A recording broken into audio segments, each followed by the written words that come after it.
जय हिंद दोस्तों।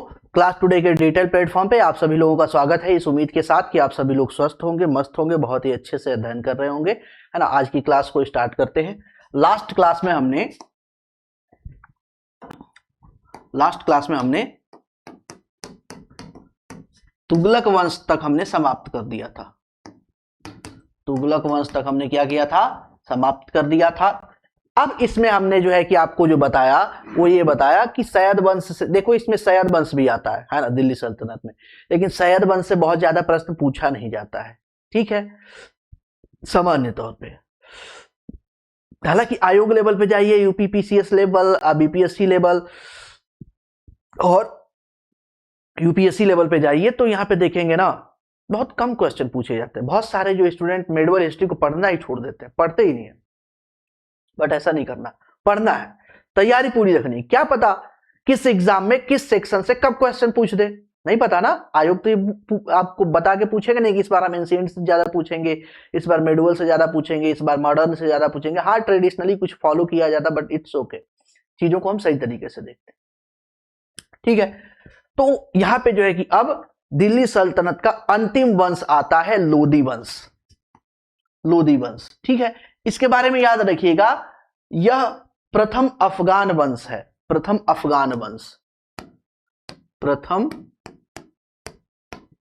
अफगान वंश। भारत में पहला क्या है? अफगान वंश है, क्योंकि लोदी जो बहलोल लोदी था, बहलोल लोदी अफगानी था, है ना, और अफगानी था, तो इसलिए यह भारत में पहले जो है कि अफगान राज्य का संस्थापक माना जाता है। इससे पहले अरब देखे, तुर्क देखे, सारी चीजें हमने देखी। अब यहाँ पे हमें क्या देखने को मिल रहा है? अफगान वंश, पहला वंश लोदी वंश, ठीक है।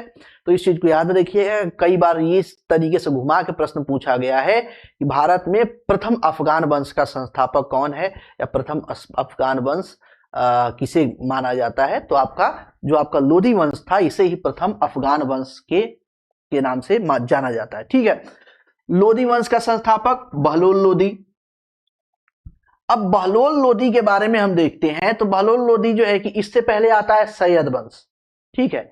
सैयद वंश का जो अंतिम राजा है अलाउद्दीन आलम शाह। कौन है? अलाउद्दीन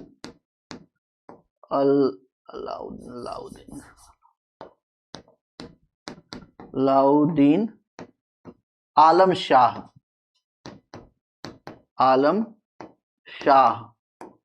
आलम शाह ये अंतिम राजा है।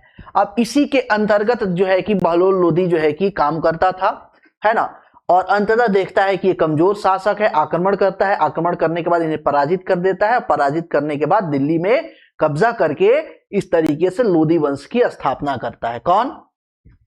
बहलोल लोदी, ठीक है। किस सुल्तान ने पहले हजरते आला की उपाधि धारण की? बहलोल लोदी ने। बहलोल लोदी ने जो है कि हजरते आला की उपाधि धारण की। वह रोमन साम्राज्य अगस्टस की भांति सावधान था कि वह दूसरों की तरह शक्तिशाली न लगे और वह दूसरों के स्तर से अधिक न लगे। यह संदर्भ किसके लिए है? बहलोल लोदी के लिए।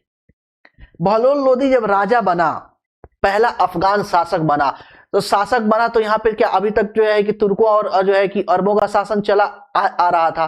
पहली बार यहाँ अफगान शासन जो है कि शासक में आए, और शासन में आए तुरंत जो है कि क्या किए, अपने जो है कि इनके जितने भी गोतिया थे और जितने भी पटीदार से सबको क्या किए, बुला लिए। आओ भैया, क्या कर रहे हो वहां पे अफगान में, क्या करो, मिट्टी के घर में रह रहे, आओ यहाँ पे, हमारे यहाँ मस्त राजा बने हुए, यहीं पे रहो। सबको क्या किए, बुला लिए। और एक इतिहासकार है, वो कहते हैं कि अफगान से जब बहलोल लोदी शासक बना और लोदी वंश की स्थापना हुई, तो अफगान से या अफगानिस्तान से टिड्डियों की तरह लोग भारत आए। ये बात इतिहासकार द्वारा बताया जाता है। किस सुल्तान ने एक नगर बसाया जहां अब आगरा है? तो सिकंदर लोदी ने। किसने बसाया? सिकंदर लोदी ने। गुलरुखी उपनाम से अपनी कविताओं की रचना कौन करता था? सिकंदर लोदी। ये अपने आप को सिकंदर सानी बोलता था। क्या बोलता था? सिकंदर ए सानी। सिकंदर ए सानी मतलब कि सिकंदर के समान, है ना। सिकंदर के समान अपने आप को उसी तरीके महान दिखाता था। अन्न के ऊपर कर समाप्त करने के लिए जाना जाता है सिकंदर लोदी। सिकंदर लोदी अन्न के ऊपर क्या किया? कर समाप्त कर दिया। राणा सांगा ने इब्राहिम लोदी को परास्त किया था। हाँ, घटोली का युद्ध हुआ था, हम देखते हैं घटोली का युद्ध। घटोली के युद्ध में जो है कि राणा सांगा परास्त कर देता है, लेकिन इब्राहिम लोदी जो है कि भाग जाता है युद्ध के मैदान से। पूरी तरीके से जो है कि वो मारा नहीं जाता है, इसलिए दिल्ली पे जो है कि राणा सांगा का कब्जा नहीं होता है। ठीक है। भारतीय वास्तुकला में सुर्खी का प्रारंभ हुआ। सुर्खी का प्रारंभ सल्तनत के सुल्तानों द्वारा किया गया। किसके द्वारा? सल्तनत के सुल्तानों द्वारा किया गया। महाभारत का तेलुगु संस्करण लिखा किसने? ननय भट्ट ने लिखा। चित्तौड़ का कीर्ति स्तंभ किसने बनवाया? राणा कुंभा ने। किसने बनवाया? राणा कुंभा ने बनवाया। दिल्ली के किस सुल्तान ने खलीफा उल्लाह का विरुद्ध उपाधि धारण की? कुतुबुद्दीन मुबारक खिलजी ने। आगरा नगर की स्थापना किसके द्वारा की गई? सिकंदर लोदी के द्वारा। आगरा नगर की स्थापना किसके द्वारा की गई?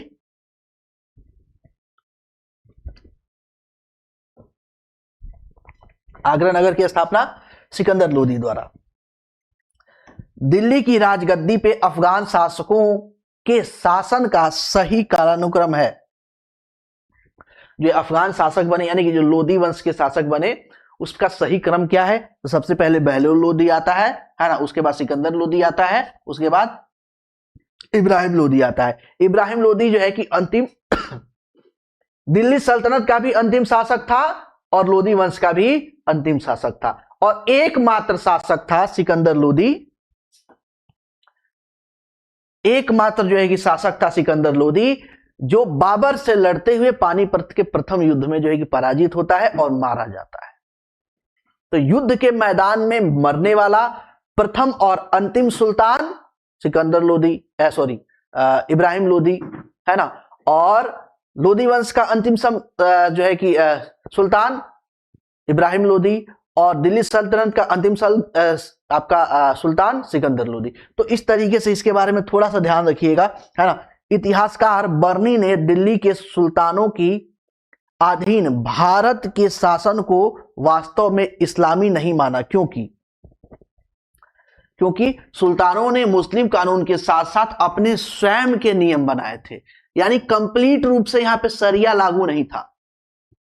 यहां पे भारत में कंप्लीट रूप से शरिया लागू नहीं था, इसलिए जो है कि इस्लामिक शासन बर्नी इसे नहीं मानता है। कुछ हद तक सही भी है, यहां विविधता थी बहुत ज्यादा, जो है कि नॉन मुस्लिम थे, और नॉन मुस्लिम थे तो यहाँ पे जो है कि इस्लामिक कानून पूर्ण रूप से लागू नहीं हो सकते थे, क्योंकि विद्रोह हो जाएगा बड़े लेवल पे, शासन चल ही नहीं पाएगा, है ना, और शासन नहीं चल पाएगा तो फिर समस्या होगी। तो सामंजस्य बिठाने के लिए कंप्लीट रूप से इस्लामिक शासन यहाँ पे लागू नहीं किया गया। सल्तनत काल में फाजिल का अर्थ होता था, फाजिल का अर्थ होता था इक्तदारों से। किससे होता था? फवाजिल का अर्थ होता था इक्तदारों से, इक्तदारों द्वारा सरकारी खजाने में जमा की जाने वाली अतिरिक्त राशि से। इसका मतलब वो ये हो गया, फाजिल का मतलब सामान्य तौर पे ये समझिए कि अतिरिक्त, एक्सेस, सरप्लस, यानी कि जो इक्तदार हैं, इक्तदारों को जब दिया जाता था भूमि, जो है कि अनुदान दिया जाता था, तो उनको कहा जाता था कि भैया इस भूमि का रख रखाव, सेना का रख रखाव, ये सारा काम आपको करना है और इसी से कर वसूल करना है, ठीक है। और जो बच जाए, सारा खर्चा मेंटेन करने के बाद जो बच जाए वो आपको कर के रूप में राजा को दे देना है ना। तो इस तरीके से उस जो बचे हुए जो पार्ट होता था, सारे खर्च के बाद जो बच जाता था, उसे कहते थे फाजिल, और वो खजाने में जमा किया जाता था।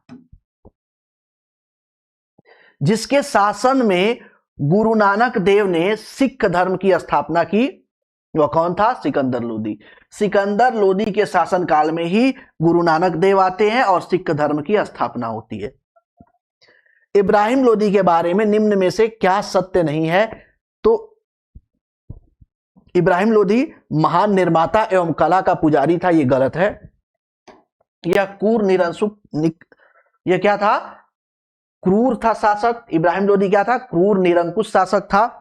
अफगान अमीरों की खिलाफत करने वाला शासक था। दौलत खां ने काबुल के शासक बाबर को इब्राहिम लोदी को हराने के लिए बुलाया था। अब यहां पे देखिए, दो लोग यहां पे मेन रूप से जो है कि नाम आता है ना, दो लोगों का नाम आता है। एक तो दौलत खां लोदी का नाम आता है, दौलत खां लोदी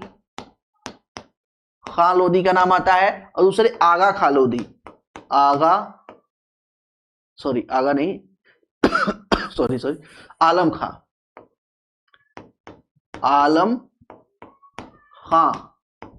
लोदी आलम खां लोदी।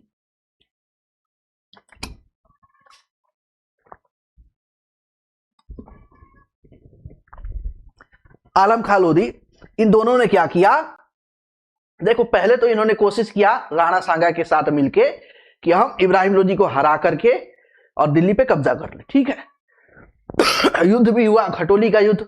इब्राहिम लोदी हार भी गया लेकिन मारा नहीं गया, और इस तरीके से अफगान शासक अभी बने रहे। तो यहां पे आपका इब्राहिम लोदी और आलम खां लोदी ने जो है कि बाबर, अफगान शासक बाबर को क्या किया गया? यहां पे बुलाया गया कि आप आइए और इब्राहिम लोदी को हराइए।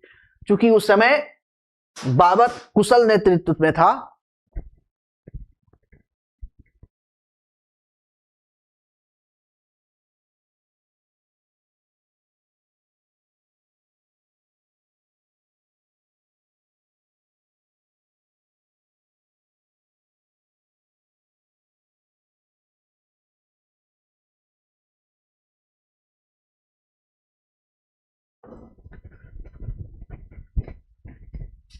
कुशल नेतृत्व से मतलब यह है कि बाबर कुशल नेतृत्व करता था। इसका कारण यह है कि बाबर के पास एक नया तकनीकी या जो है कि नया वेपन आ गया था, गोला बारूद, यानी कि इस तरीके से बारूद का यहां पे आविष्कार हो गया था। बारूद यह जो है कि युद्ध में प्रयोग, एक तो तुगलमा युद्ध पद्धति थी नया, जिसकी वजह से यह जो है कि जीतता है, और दूसरा गोला बारूद। इस दो के वजह से जो है कि पूरा रुख जो है कि ये बदल देता है। इसीलिए जो है कि इन्होंने आलम खां लोदी और दौलत खां लोदी ने जो है कि बाबर को बुलाया था, कहां पे? इब्राहिम लोदी से लड़ने के लिए। इनका सोचना यह था कि बाबर आएगा, जितने भी आक्रांता आए हैं मुख्य रूप से वह क्या करते हैं, हालांकि इससे पहले भी बाबर आक्रमण किया था।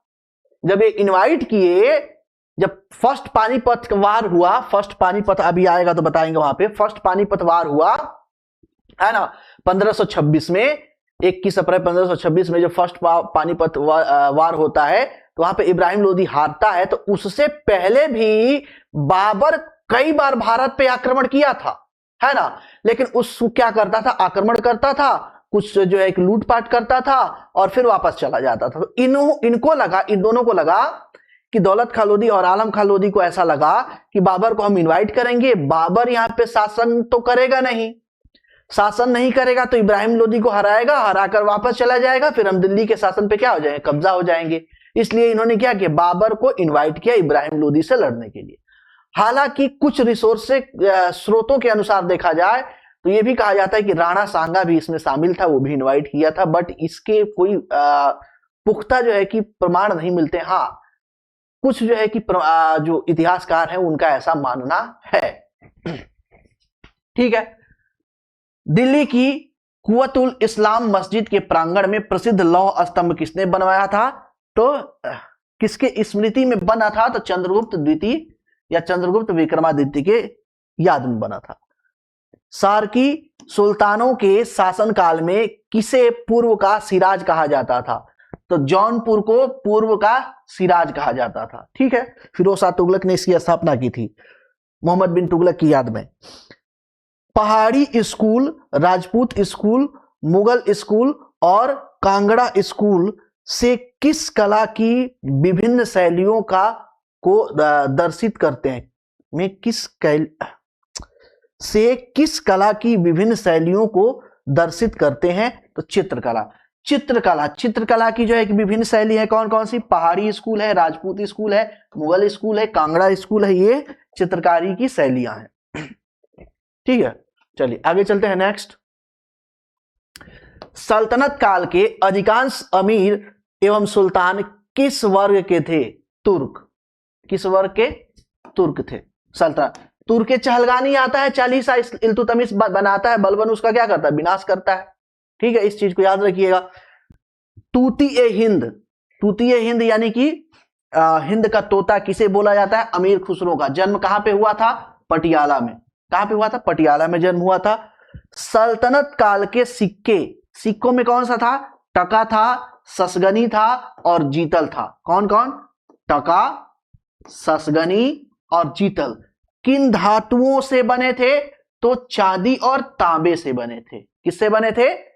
चांदी और तांबे से बने थे। अलाउद्दीन खिलजी के प्रसिद्ध सेनापति में से जिसको मंगोलों ने विरुद्ध लड़ते हुए मृत्यु हुई थी, जफर खान, वो ऑलरेडी बताते हुए। सल्तनत काल में भू राजस्व का सर्वोत्तम ग्रामीण अधिकारी था चौधरी। ठीक है, चौधरी जो है कि ग्रामीण अधिकारी था मुगल काल में, सर्वोत्तम सबसे बड़ा। ऐतिहासिक दृष्टि से दिल्ली का संस्थापक माना जाता है अनंग पाल तोमर को। अनंग पाल तोमर को। दिल्ली के सुल्तानों के विषय में जानकारी मुख्यतः प्राप्त होती है तारीख के लेखों द्वारा और लिखे गए साहित्य द्वारा। तारीख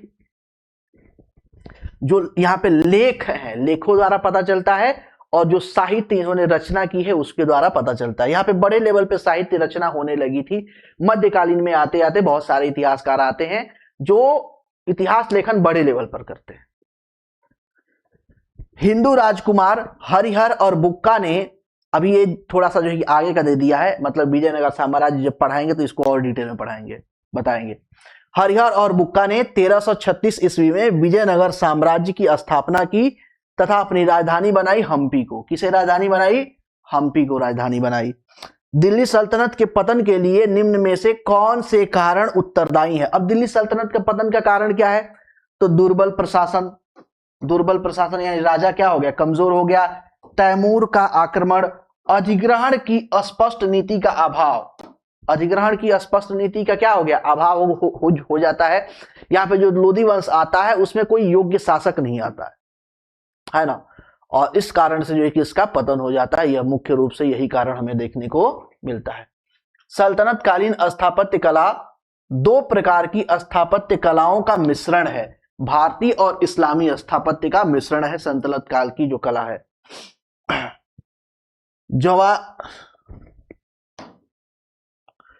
जवाबित थे। जवाबित क्या थे? राज्य के कानून। जवाबित क्या थे? राज्य के कानून थे। विशेष गुलाम जिन्हें सैनिक सेवा के लिए खरीदा जाता था और उन्हें राज्य के बहुत ही महत्वपूर्ण राजनीतिक पदों पर काम करने के लिए बड़ी सावधानी से प्रशिक्षित किया जाता था। उन्हें क्या कहा जाता था? उन्हें कहा जाता था वंदगा। ठीक है। दिल्ली में कौन सा ऐतिहासिक स्मारक भारतीय तथा फारसी वास्तुकला शैली का उदाहरण है? हुमायूं का मकबरा। हुमायूं का मकबरा जो है कि मुख्य रूप से जो है कि आपका भारतीय कला और फारसी कला में दोनों, यानी कि दोनों स्थापत्य कला का मिक्सर उसमें हमें देखने को मिलता है, मिक्सअप हमें देखने को मिलता है। शासकों को अच्छे शासन की आवश्यकता और न्याय संगत शासन पर बल देते हैं तारीख के लेख में। जो शासक हैं उसके बारे में कहा जा रहा है कि शासकों को अच्छे शासन की आवश्यकता और न्याय संगत शासन पर बल देते हैं तारीख के लेख में। रहट, चरखे और आग्नेयास्त्रों का आविष्कार हुआ था मध्यकाल में। किसका? रहट का, चरखे का, वहां पे हालांकि चरखा तो बहुत पहले देखने को मिलता है, आग्नेयास्त्रों का है ना आविष्कार हुआ था मध्यकाल में। सल्तनत काल के सिक्के टका, सस्की और जीतल, ये ऑलरेडी हम लोग देख चुके हैं। अच्छा वहां पे एक चीज छूट गया था क्या, हाँ, टका, ससगनी और जीतल चांदी और तांबे में बने हुए थे। ठीक है, सल्तनत काल की दो प्रमुख मुद्राओं का पता करें तो दो प्रमुख मुद्राएं जीतल और टका था, जीतल और टका था, ससगनी भी था लेकिन जीतल और टका मेन था। भारत के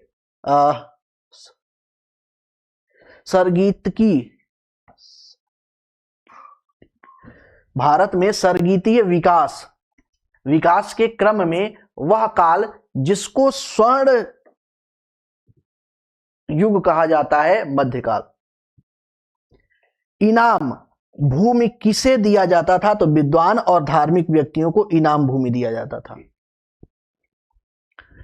13वीं सदी में सेना का सर्वोच्च अधिकारी कौन होता था, खान होता था। 13वीं सदी में सेना का सर्वोच्च अधिकारी कौन होता था, खान होता था। योगियों के साथ स्पेस का संवाद यह दर्शाता है कि वह मानव शरीर के विभाजन के उनके सिद्धांत से प्रभावित था। तो हजवीरी याद रखिएगा कि हजवीरी योगियों के साथ हजवीरी का संवाद यह दर्शाता है कि वह मानव शरीर के विभाजन के उनके सिद्धांत से प्रभावित था। किसे चिंतामणि भट्ट द्वारा रचित ग्रंथ सुख सप्ती का फारसी में अनुवाद कर उसका नाम तूतीनामा रखा, ख्वाजा जियाउद्दीन नक्शवी। नेक्स्ट, दिल्ली सल्तनत के दौरान मुकद्दम या चौधरी पद का इस्तेमाल किसके लिए किया जाता था, गांव के प्रधानों के लिए। गांव, देखिए ये चीजें पूछी गई हैं, सीधी भी पूछी गई है, रिवर्स भी करके पूछी गई हैं, तो ये सारी चीजें उल्टी सीधी करके यहाँ पे पूछी गई हैं। आगे चलते हैं। खरीदादार कौन था, खरीदादार कौन था, फरमानों को भेजने वाला अधिकारी, खरीदा। अब यहाँ पे क्या था कि आपका दिल्ली सल्तनत था और दिल्ली सल्तनत में फरमान जारी होते थे, सुल्तानों के क्या होते थे, फरमान जारी होते थे। तो उन फरमानों को जो है कि भेजने वाला यानी कि जनता तक पहुंचाने वाला जो अधिकारी होता था सबसे बड़ा, वह अधिकारी क्या कौन होता था, तो खरीदादार, उसे क्या बोलते थे, खरीदादार बोलते थे। यानी कि अब हम जो दिल्ली सल्तनत से संबंधित कुछ जो महत्वपूर्ण चीजें हैं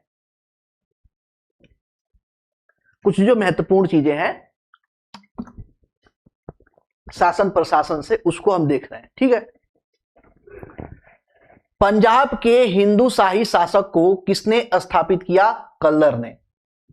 हिंदुओं द्वारा दिया जाने वाला भूमि कर, खराज है ना, टोटल जो है कि उपज का 1/5 भाग खराज। अब यहाँ पे देखिए सारे टैक्स आ गए, सारे टैक्स को यहाँ पे मैं एक बार आपको पूरा बता दूंगा। ठीक है, तो हिंदुओं द्वारा जो भूमि कर दिया जाता था उसे बोला जाता था खराज, और खराज जो है कि 1/5 दिया जाता था। ठीक है, युद्ध की लूट में राज्य का जो आपका कर होता था वो खुम्स होता था। खुम्स क्या था, युद्ध में जब युद्ध लड़ा जाता था तो जब जीत होती थी तो पूरा सेना उस राज्य को लूटपाट करती थी, और उस लूटपाट करने में जो सामान मिलता था वो सारी सेना जो है कि बांट लेती थी, लेकिन बांटने से पहले उसमें से एक हिस्सा जो है कि राजा को कर के रूप में दिया जाता था, जिसको बोला जाता था खुम्स। क्या बोला जाता था, खुम्स बोला जाता था। मुस्लिमों द्वारा दिया जाने वाला भूमि कर, यानी कि जो मुस्लिम समुदाय था उस समय, वो भी जो भूमि कर देता था वो कौन सा था, उस्र था। ठीक है, मुस्लिमों पर लगने वाला धार्मिक कर ज़कात क्या होता था, ज़कात। ये लगभग 2.5%, 2.5 टोटल आयु का लगभग 2.5%, 2 से 2.5% जो है कि आपको क्या देना है, ज़कात देना है। आज भी देखिए, हालांकि ऐसा नियम कानून नहीं है, इस समय इस्लामिक शासन नहीं है और इस तरह का कोई नियम कानून नहीं है, फिर भी इस्लामिक कल्चर में यह माना जाता है कि हमारा जो इनकम हुआ है ना, उस टोटल इनकम का लगभग 2.5% हमें किसी न किसी तरीके से या तो मस्जिद को दान कीजिए, या किसी न किसी गरीब को, किसी असहाय को, बेसहारा को क्या कीजिए, दान कीजिए। और ये दान इसलिए किया जाता है ताकि हमारी जो आय है वो शुद्ध हो सके, उसे पाक करने के लिए दान किया जाता है। ठीक है, उसी को बोला जाता है ज़कात। क्या बोला जाता है? ज़कात बोला जाता है। हिंदुओं पर लगने वाला धार्मिक कर कौन था? जजिया। जजिया जो है कि हिंदुओं पर लगने वाला धार्मिक कर था, है ना। आगे नेक्स्ट, कौन भूमि उत्पाद पर लगने वाला करों का को इंगित करता है? तो भूमि उत्पाद पर लगने वाला कर, भूमि पर आपका खराज है और उस्र है और मुक्तई है। मुक्तई, ये तीन जो है ये कर भूमि पर लगते थे। किस पे लगते थे? भूमि पर लगते थे। कौन कौन से? खराज, उस्र और मुक्तई। इसके अलावा और भी दो कर हैं, इसके अलावा और भी दो कर हैं जो मैं आपको पीछे बताया हूं। एक तो है चरी, एक चरी है, दूसरा आपका घरी है। घरी, चरी चारागाह पे, चारागाह पर लगने वाला कर है, चारागाह पर लगने वाला कर है। और घरी जो है कि घर पर लगने वाला कर है, घर पर लगने वाला कर है। तो इस तरीके से जितने भी कर थे मुख्य रूप से जो दिल्ली सल्तनत में फेमस कर थे, उन सारे कर को जो है कि देख लिया। इस चीज को ध्यान रखिए, करों से पक्का जो है प्रश्न पूछ लिया जाता है। खराज आपका भूमि कर था, है ना, हिंदुओं द्वारा दिया जाने वाला, युद्ध में लूट कर खुम्स था। मुस्लिमों द्वारा दिया जाने वाला भूमि कर उस्र था, है ना। मुस्लिमों पर लगने वाला धार्मिक कर ज़कात था और हिंदुओं पर लगने वाला धार्मिक कर जजिया था। और भूमि उत्पाद पे लगने वाला कर तीन थे, खराज, उस्र और मुक्तई। खराज, उस्र और मुक्तई। ठीक है, इसके अलावा चारागाह चरी कर और घर पे लगने वाला कर घरी कर। तारीख ए मुबारक शाही, तारीख ए मुबारक शाही के लेखक कौन है? तो याहिया बिन अहमद सिरहंदी, याहिया बिन अहमद सिरहंदी, सरहिंदी, सॉरी सरहिंदी। ताजुल मासीर, ताजुल मासीर के लेखक कौन है? हसन निजामी, हसन निजामी। तारीख ए फिरोज शाही जियाउद्दीन बर्नी।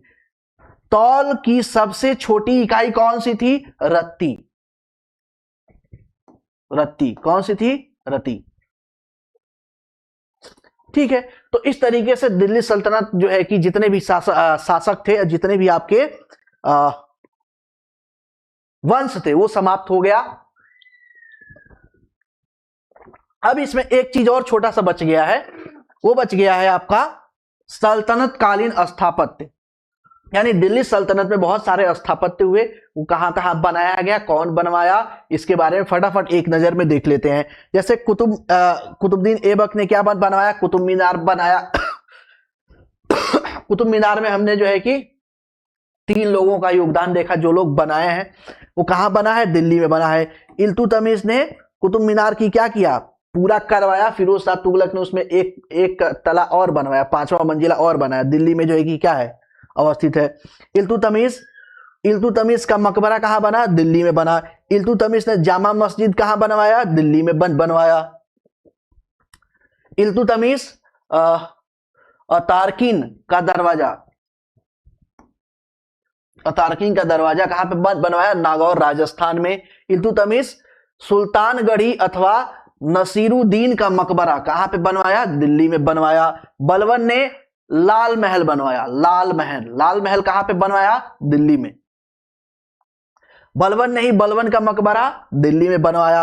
अलाउद्दीन खिलजी जमात खान मस्जिद दिल्ली में बनवाया। अलाउद्दीन खिलजी अलाई दरवाजा दिल्ली में बनवाया। मोहम्मद बिन तुगलक तुगलकाबाद दिल्ली में बसाया। गयासुद्दीन तुगलक आदिलाबाद का किला दिल्ली में। मोहम्मद बिन तुगलक जहांपनाह नगर दिल्ली में। फिरोज शाह तुगलक फिरोज शाह का मकबरा दिल्ली में बनवाया। फिरोज शाह ने तो बहुत सारा जो है कि आजादपुर बताया आपको, बांग्लादेश में आजादपुर नगर का स्थापना की, जौनपुर का, फिरोज कोटला, फिरोजाबाद, ये सब किसने बनवाया? फिरोज शाह तुगलक ने। इब्राहिम लोदी सिकंदर लोदी का मकबरा कहां पे बनवाया? दिल्ली में। ठीक है, सिकंदर लोदी का प्रधानमंत्री मियां भुआ मोठ की मस्जिद कहां पे बनवाया? दिल्ली में। ठीक है, तो इस तरीके से हम देखते हैं तो दिल्ली सल्तनत का क्या हो गया? समापन हो गया। अब यहां पे लगभग जो है कि आपके लगभग 50 प्रश्न हैं। लगभग इन 50 प्रश्नों को यहां पे फटाफट देख लेते हैं। जो चीजें हमने देखी है ना, उससे कैसे कैसे प्रश्न पूछे गए हैं, इसी चीज को हमको देखना है।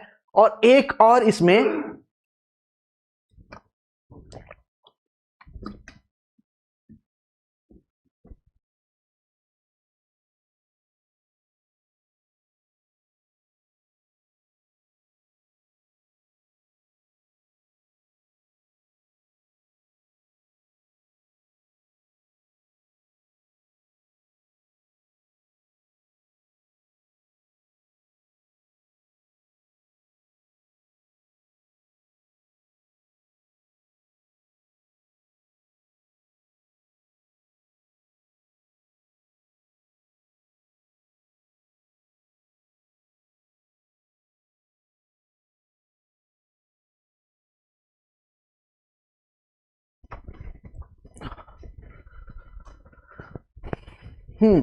तो फटाफट स्टार्ट करते हैं, है ना। क्वेश्चन लगभग जो है कि मैंने आपको बताया कि लगभग लगभग 50 प्रश्न है। कितने प्रश्न हैं?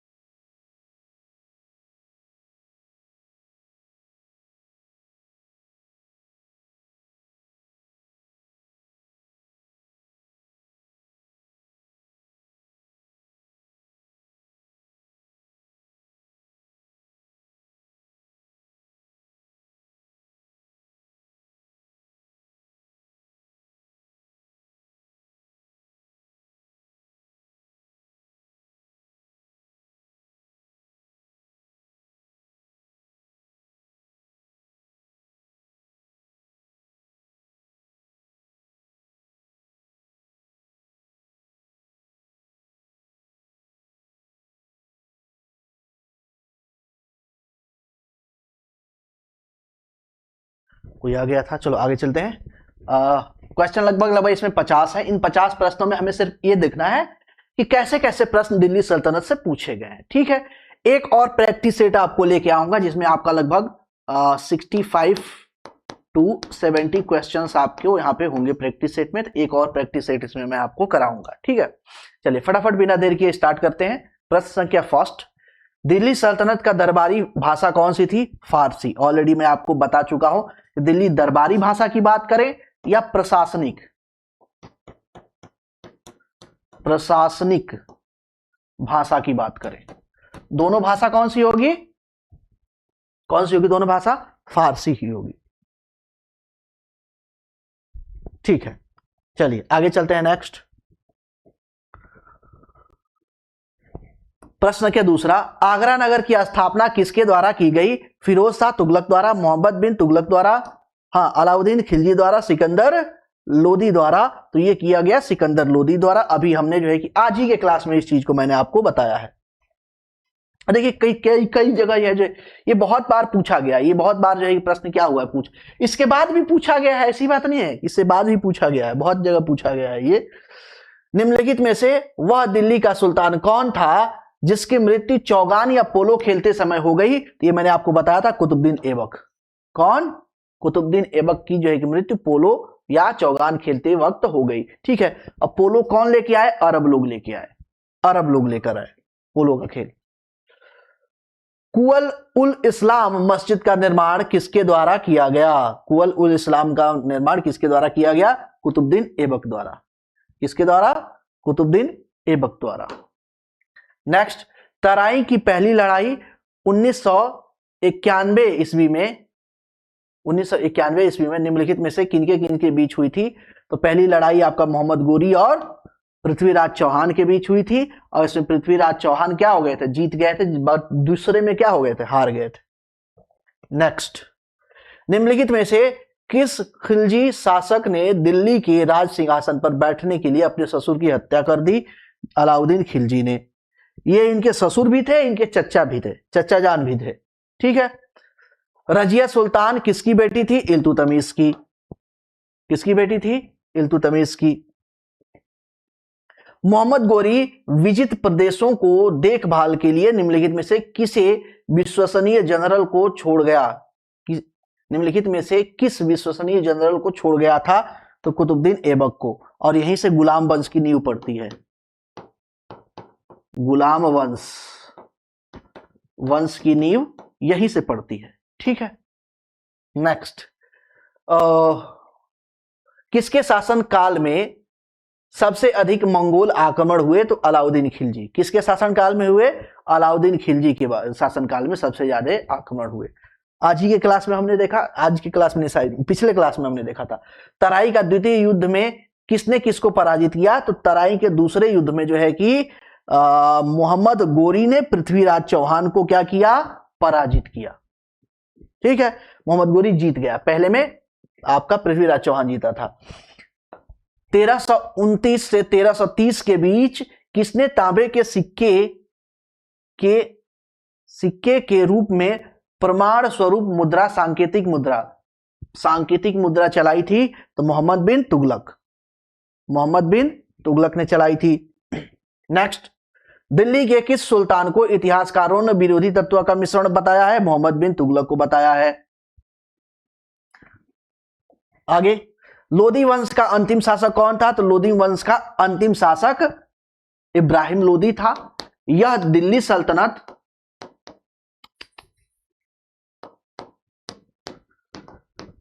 सल्तनत सल्तनत का क्या था? अंतिम था। और लोदी वंश का भी अंतिम था। और अफगान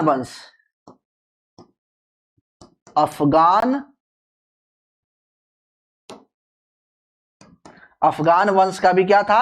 अंतिम था। और युद्ध में मारा जाने वाला प्रथम और आखिरी दिल्ली सुल्तान था। युद्ध में लड़ते हुए मारा जाने वाला प्रथम और आखिरी सुल्तान कौन था? इब्राहिम लोदी था। इस चीज को ध्यान दीजिएगा। इनाम भूमि किसे दिया जाता था? तो विद्वान और धार्मिक व्यक्तियों को इनाम भूमि दिया जाता था। उत्तरी भारत की प्रथम मुस्लिम महिला शासिका कौन थी? रजिया सुल्तान। किसकी पुत्री थी? इल्तुतमिश की। किस वंश की थी? गुलाम वंश की। इसका विवाह किससे हुआ था? याकूब से। दिल्ली के प्रथम सुल्तान कौन थे जिन्होंने दक्षिण भारत को पराजित करने का प्रयास किया?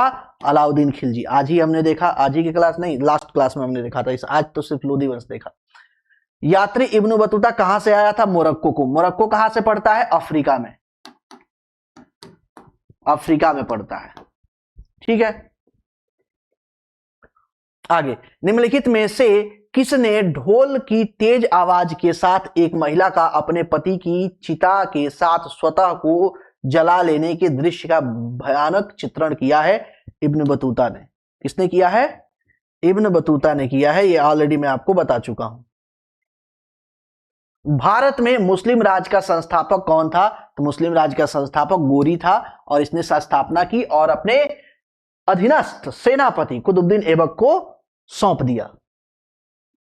किसने इक्तेदारी प्रथा चलाई थी? तो इक्तेदारी प्रथा चलाने वाला पर्सन था इल्तुतमिश। कौन था? इल्तुतमिश। तुर्के चहलगानी भी इसी ने बनाया था। लाख वक्स के नाम से जाना जाता है भारतीय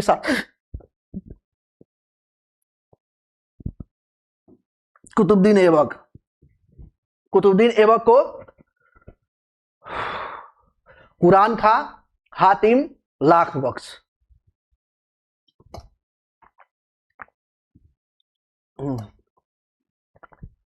लाख वक्स 3 अलग अलग उपनामों से जाना जाता है। टाइटल इसका था। चलो 21 हो गया, आधा लगभग क्वेश्चन हमने देख लिया।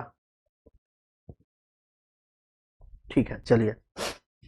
13वीं सदी में सेना का सर्वोच्च अधिकारी होता था खान। भारत में गुलाम वंश का संस्थापक कुतुबुद्दीन ऐबक। कुतुब मीनार के कार्य को किसने पूरा कराया? इल्तुतमिश ने। शुरू किसने कराया? कुतुबुद्दीन ऐबक ने। बाद में 5वीं मंजिल किसने बनवाई? मंजिल किसने बनवाई? फिरोज शाह तुगलक ने। निम्नांकित में से दिल्ली का पहला तुगलक सुल्तान कौन था? तो तुगलक सुल्तान आपका गयासुद्दीन तुगलक था। कौन था? गयासुद्दीन तुगलक।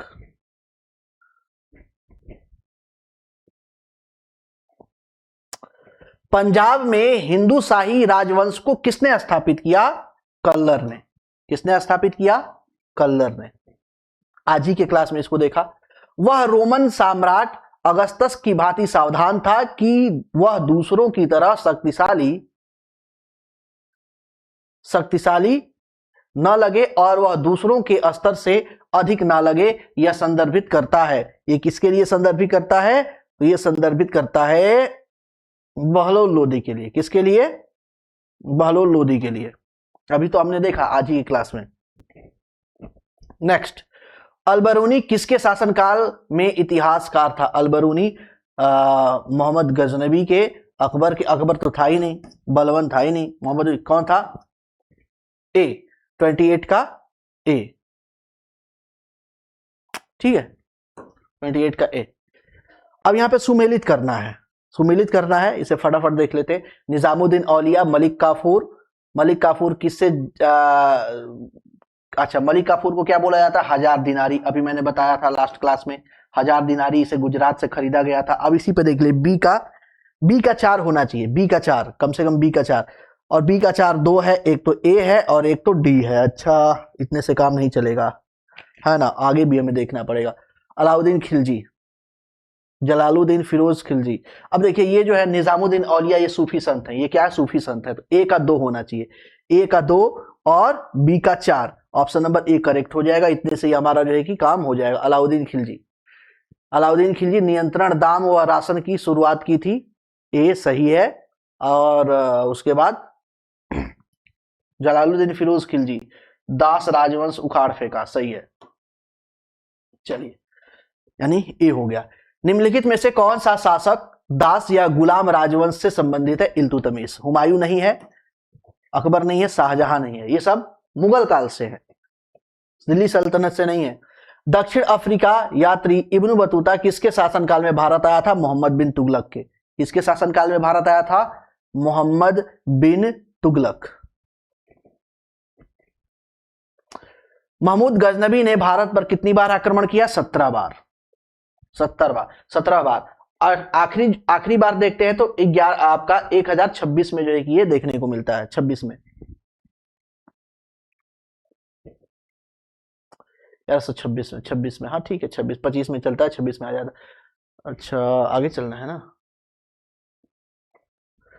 किसने अपने आप को खलीफा घोषित किया? इल्तुतमिश ने, अलाउद्दीन खिलजी ने, महमूद गजनबी ने, मुबारक शाह खलजी ने। तो यहाँ पे खलीफा घोषित करने वाला जो पर्सन था वो था आपका मुबारक शाह खिलजी। मुबारक शाह खिलजी। लोदी वंश का संस्थापक कहा गया भैया? बहलोल लोदी। प्रथम अफगान वंश, इस चीज को ध्यान दीजिएगा। प्रथम अफगान वंश। भारतीय इतिहास में बाजार नियम व मूल्य नियंत्रण पद्धति की शुरुआत किसने की थी? तो अलाउद्दीन खिलजी ने। किसने की थी? किसने की थी? अलाउद्दीन खिलजी ने। नेक्स्ट, राज्य संबंधों में उलेमा के दखल का विरोध किसने किया था? यही था, और कौन था, है ना, यही था, अलाउद्दीन खिलजी। विरोध किया था, नया धर्म बनाना चाहता था, उलेमा बनाने नहीं दिए। वह हिंद का युद्ध निम्नलिखित में से किसके किसके बीच हुआ? तो वह हिंद का युद्ध देखते हैं तो महमूद गजनबी और आनंद पाल के बीच हुआ। महमूद गजनबी और आनंद पाल के बीच हुआ। नेक्स्ट, दिल्ली सल्तनत का वह प्रथम सुल्तान कौन था जिसने अस्थाई सेना रखी? अलाउद्दीन खिलजी ने। और सेना की जरूरत क्यों पड़ी? अस्थाई सेना की इसको जरूरत क्यों महसूस हुई? क्योंकि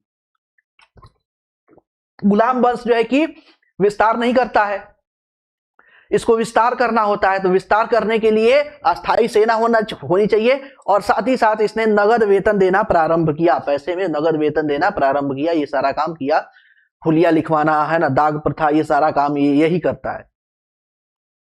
हुलिया लिखवाने से मतलब यह है कि सैनिकों का जो है कि वेशभूषा के बारे में पूरा लिखवाना, सैनिकों के लिए एक तरीके से कैंटीन फैसिलिटी, है ना, कैंटीन जो आज आर्मी के लिए कैंटीन फैसिलिटी होती है, कैंटीन फैसिलिटी देने का काम यही करता है। घोड़ों को दाग प्रथा, दाग दगवाने का काम यही करता है। ये सारा काम ये करता है।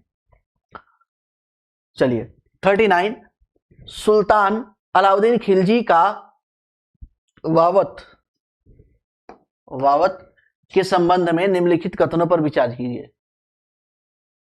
अलाउद्दीन खिलजी ने अनाज के दाम नियत किए, हाँ बिल्कुल सही है। अलाउद्दीन खिलजी पहला सुल्तान था जिसने सैनिकों को नगद वेतन दिया, बिल्कुल सही है। अलाउद्दीन खिलजी ने के शासन में किसानों द्वारा दिए गए भू राजस्व का अंश फसल के आधे तक बढ़ा दिया गया था। इसमें से कौन? हाँ तीनों सही है।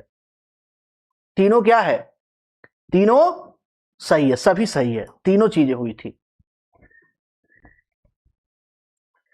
दिल्ली के निम्नलिखित सुल्तानों में से किसने तैमूरी शासक मिर्जा शाहरुख के अधिराज में आना स्वीकार किया था?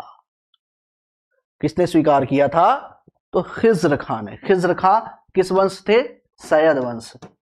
सैयद वंश के संस्थापक थे, संस्थापक थे, इस चीज को ध्यान दीजिएगा, ठीक है। निम्नलिखित में से कौन गुलरुखी के उपनाम से कविताएं लिखता था? सिकंदर लोदी। कौन लिखता था?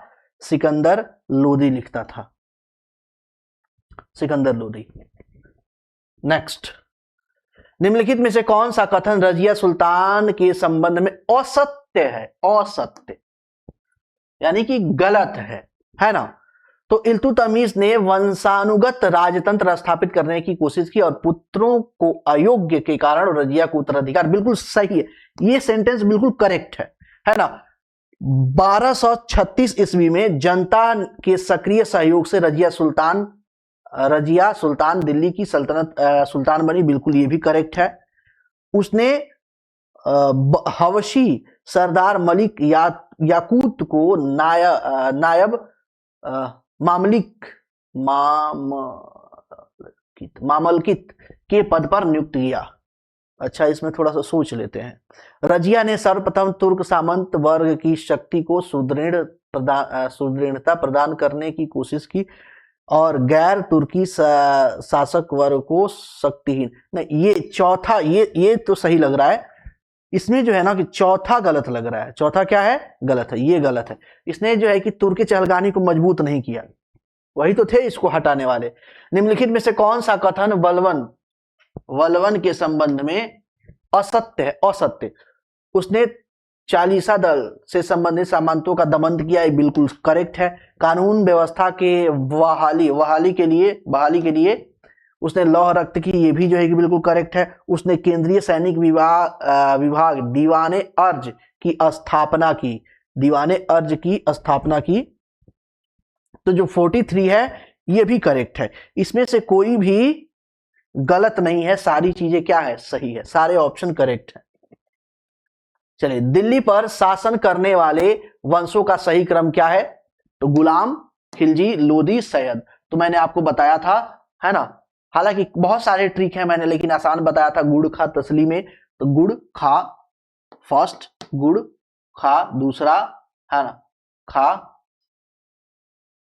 तीसरा, चौथा, पांचवा। अब इस तरीके से देख लीजिए, 1 2, तो ये क्या हो जाए? 1 2 5 4 3, 1 2 5 4 3, 1 2 5 4 3, 1 2 5 4 3। तो इसमें से कौन सा ऑप्शन हो जाएगा?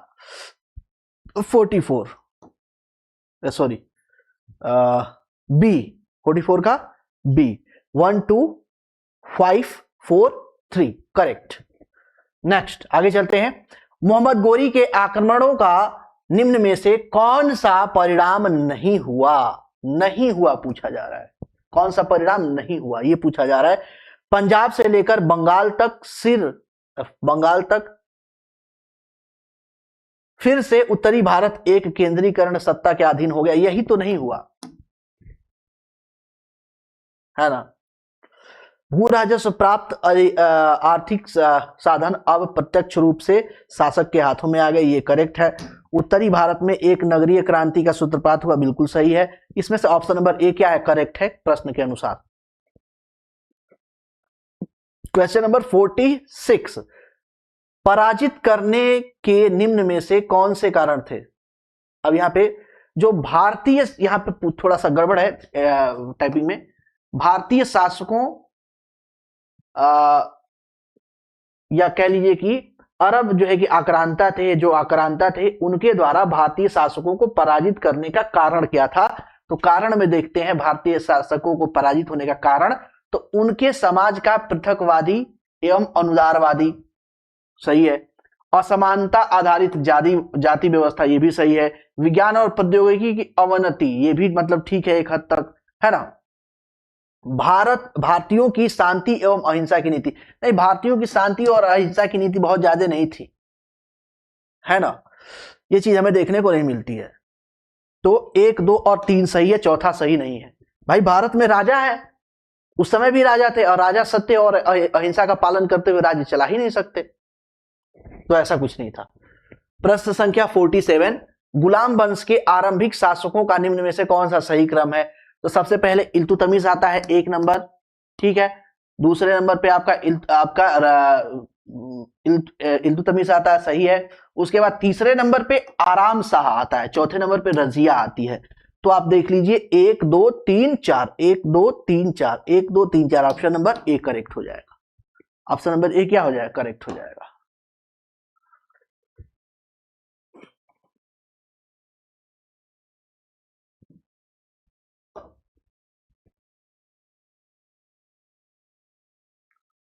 एक दो,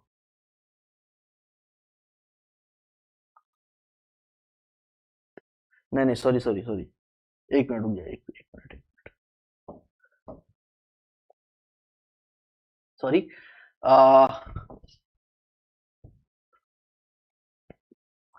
यहां पे जो होगा 1 के बाद देखेंगे तो आपका 4 आ जाएगा, है ना। दूसरे नंबर पे 4 आ जाएगा, फिर 3, फिर 4। तो अब इस तरीके से हो जाएगा कि 1, 4, 3, 4, sorry, 1, 4, 2, 3, 1, 4, 2, 3, option number B, sorry, 1, 4, 2, 3, option number B होगा करेक्ट। अलाई दरवाजा निम्नलिखित में से किसका मुख्य द्वार है? किसका मुख्य द्वार है? कुतुब मीनार का। किसका मुख्य द्वार है? कुतुब मीनार का। किसने बनवाया था? अलाउद्दीन खिलजी ने।